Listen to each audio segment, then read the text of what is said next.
Let's look at gold in this video, but as usual before that, let's have a quick look at the US dollar. The DXY index, the short-term daily cycle is 37 days long. Usually these cycles on average last for around a couple of months, so perhaps over the next few days the DXY will give us the top for the short-term daily cycle, perhaps with another poke above wide Bollinger Bands. Bollinger Bands are already wide, so poking multiple times above those is usually a sign of a reversal coming up.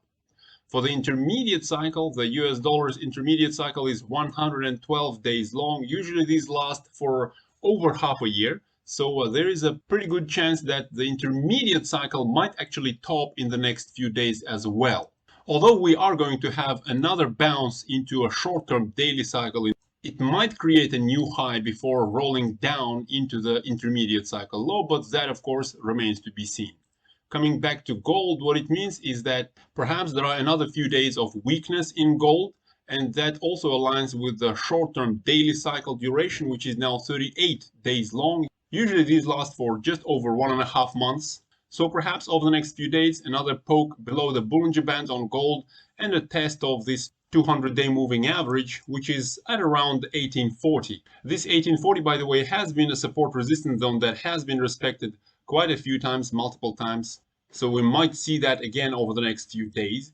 But that will be a really nice buying opportunity because there is a good chance, perhaps 70% chance, that that will be the end of the intermediate cycle, because by then the intermediate cycle will be at around 144, 150 days long. That's a little bit short, but there is still a good chance that that will be the end of the intermediate cycle, meaning that the next bounce into the new intermediate cycle will be relatively significant, as opposed to the ongoing intermediate cycle continuing and the next bounce being relatively weak only into the short-term daily cycle before the true intermediate cycle later on actually takes place. Looking at the optimism index in gold, usually the intermediate cycle lows in gold take place when this optimism index is somewhere around 30. That's historically, but over the last couple of years, intermediate cycles took place with the optics somewhere around 50, just below that. I've mentioned that in a recent video about gold. We had been expecting gold to come down together with the optics. Now it's just above 50. As I mentioned in the last video on gold, perhaps a bit of a poke of this optimism index below 50 would be a nice buying opportunity. Next, looking at the general stock market, it is pretty scary right now. If S&P breaks this recent low from a few days ago, we might extend the ongoing short-term daily cycle into a relatively long one, lasting for 71 to 74 days. Usually these cycles last for around a couple of months.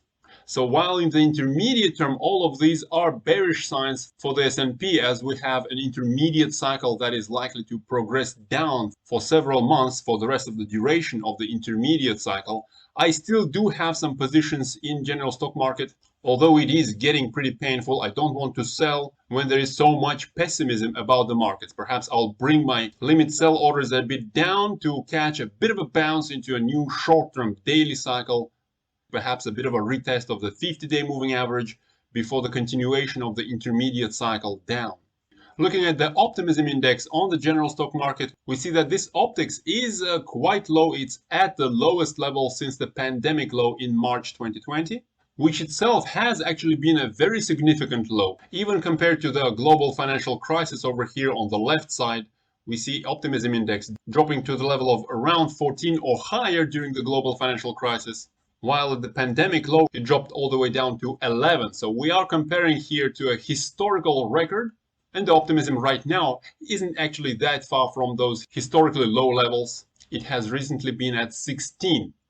So again, while it is painful and dangerous, I do think that a bit of a short-term bounce into the new daily cycle is upcoming, and that's when I want to unload my stock positions. Looking at corn, there is a pretty good chance that the corn cycle finished over here at the end of March. I would give it perhaps a 60 to 65% chance, meaning that the ongoing new cycle in corn is likely to give us a very significant correction down, as it's still 38 days long, and usually these cycles last for around under 5 months. So in that scenario, I would expect corn to generally trade sideways to down for quite a while from here. However, there is also a 30 to 35% chance that corn is now in the process of giving us the cycle low. which would actually be quite an extended, unusually long cycle lasting for perhaps somewhere around 211 days. If this less likely scenario is actually playing out, then perhaps we'll see a relatively short-term weakness in corn, followed by a new rally into the next cycle, which isn't likely to produce significant gains as corn has already gained quite a lot since the pandemic lows. So in this less likely scenario, the tendency is perhaps sideways to up without significant gains. Looking at the optimism index in corn, we see it's still really high. That's why I favor the first scenario, where we are in a new corn cycle that's only 38 days long, meaning that we have another 100 days or more until we reach the cycle low. Looking at corn seasonality, it looks like it favors the more likely scenario that we are in a new cycle, with a bit of a difference that going back to 2015 looks like the gains are still going to be quite significant, but again, perhaps not this time. Looking at a longer history of 20 years back, we see more of an agreement between seasonality and our first scenario, where we see a bit of a bounce into the new cycle in corn and a prolonged decline for another few months into the cycle low. Similarly, on soybeans, I think there is a pretty good chance we have seen the cycle low on soybeans at the beginning of April, with the cycle lasting 143 days, pretty close to the average duration of 145 days since the middle of 2017. The new cycle is now only 35 days long. If corn bounces over here from the recent low, then it might still give us a new high for the ongoing cycle before continuing sideways to down into the remainder of the cycle. But if these lows are lost over the next few days, then perhaps all of the remainder of the cycle isn't really going to give us significant gains. In that case, perhaps a retest of the 200-day moving average in a few months by the end of the cycle might be the point where the declining trend finishes. Again, looking at seasonality for soybeans, it does agree with our scenario for perhaps a bit of a short-term bounce into this new cycle, followed by a prolonged sideways to down movement into the cycle low near the end of summer. And looking at a 20-year history gives us a similar conclusion. Wheat is a little bit interesting here. There is a good chance that we've seen the cycle low on wheat at the beginning of May, but I'm still uncertain about that. Perhaps a bit of a 50-50 chance that we've either seen the cycle low or a new cycle low is upcoming relatively soon, as the cycles usually last for 125 days since early 2017.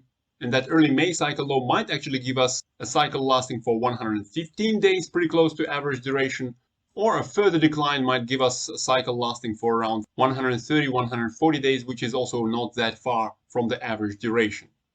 So this one is 50-50 after this cycle low. There will be a bit of a short-term bounce, but again, I don't expect significant gains, because since the pandemic low, again, wheat has already gained quite a lot. It's more than tripled in price, and if hopefully there is any de-escalation in the conflict, that might actually bring wheat prices down. The optimism index on wheat is still pretty high. The recent low was just at about 60. Historically, the cycle lows come with the optimism index somewhere around 30. And in the last year only, the cycle lows came with the optimism index around 50. So in either case, we are still pretty high.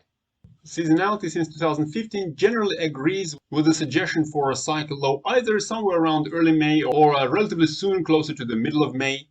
Usually we see a strong bounce in wheat prices after that, but again, another doubling in price is quite questionable after tripling already over the last couple of years. What's interesting to me right now is coffee. Perhaps over the next few weeks we might see a bit of a buying opportunity in coffee. The ongoing cycle is now 123 days long. Usually these cycles last for around 140-150 days. So perhaps sometime into early summer we might actually have a bit of a buying opportunity into a bounce into the new cycle. But again, looking at the longer term, I don't really expect this bounce to be significant. No doubling in prices, as prices have already tripled again since the pandemic lows. Looking at the optimism index in coffee, it's still pretty high at around 60. Historically, cycle lows came with this optic somewhere around 30, so that would be a nice buying opportunity. But over the last year or so, cycle lows coming with a relatively higher optimism index, perhaps between 40 and 50. So maybe another 4 to 6 weeks of downward momentum with this optics dipping just below 50 might actually give us a bit of a buying opportunity.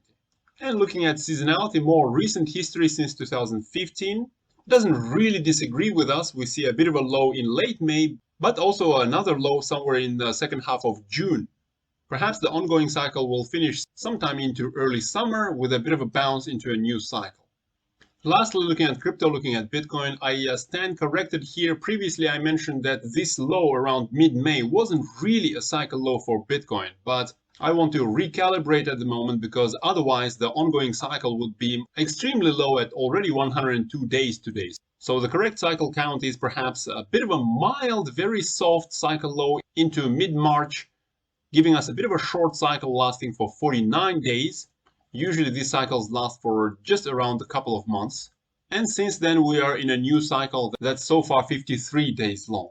And as recently crypto seems to be correlated with the tech industry, with the general stock market perhaps bouncing over the next week or so, Bitcoin is perhaps likely to give us a bit of a cycle low in the next few days, with a cycle lasting for just under a couple of months, very close to the average duration. Bitcoin Optimism Index is quite volatile, so let's have a look at this 10-day moving average, the solid green line at the bottom of the chart.